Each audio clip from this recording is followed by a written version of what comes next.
Welcome back to Fashion Marketing. Today we're going to talk about retail fixtures.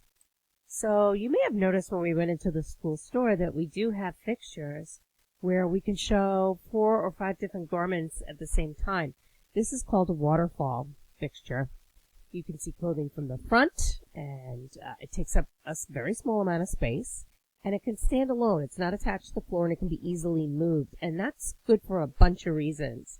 One big reason is because you can change the layout of your store, and you can make it any way you want. The other reason is that when fixtures are attached to your wall, they're considered taxable, believe it or not. So I learned this actually from the Los Angeles County tax collector when he came to my diesel store in New York, and he walked me through what was taxable and what was not in the state of California. We have a dissimilar tax system here in New York, so it didn't apply, but we have certainly 4 or 5 stores in California that we needed to think about revamping in case we wanted to save some money on that. So I thought that was pretty interesting. But I love the waterfall. We have 2 of them in the store, and although they don't angle down, we do show a few different styles on each rack. Then we have the capacity rack. This is the one that you see that has a ton of clothing on it. It holds just as much merchandise as you can fit. Sometimes they're round, sometimes they're horizontal. They're typically built in because they have to carry a lot of weight of clothing. And you see the shoulder out display. The only piece of clothing that you're going to see from the front is the one on the very end. And, you know, Walmart has this kind of rack, Old Navy, discount stores, etc., Target.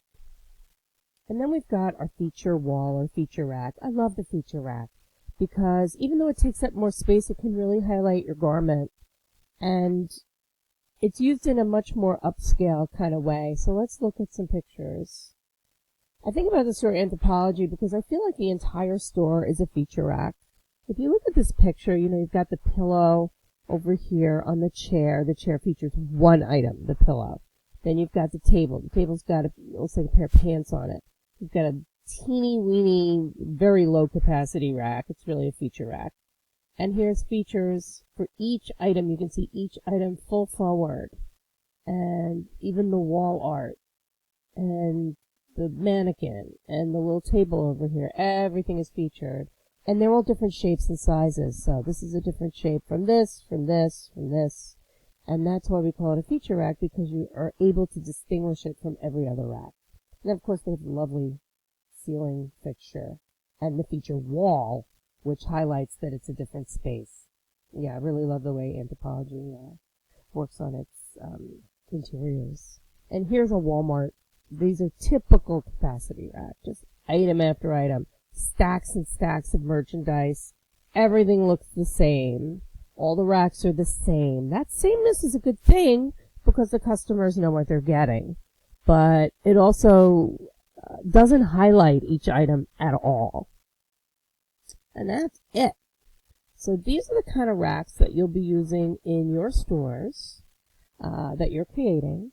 So let me know if you have any questions about racks and interiors, and keep working on your projects. And we can try to do a Zoom next week and catch up and see where we are. All right? Take care.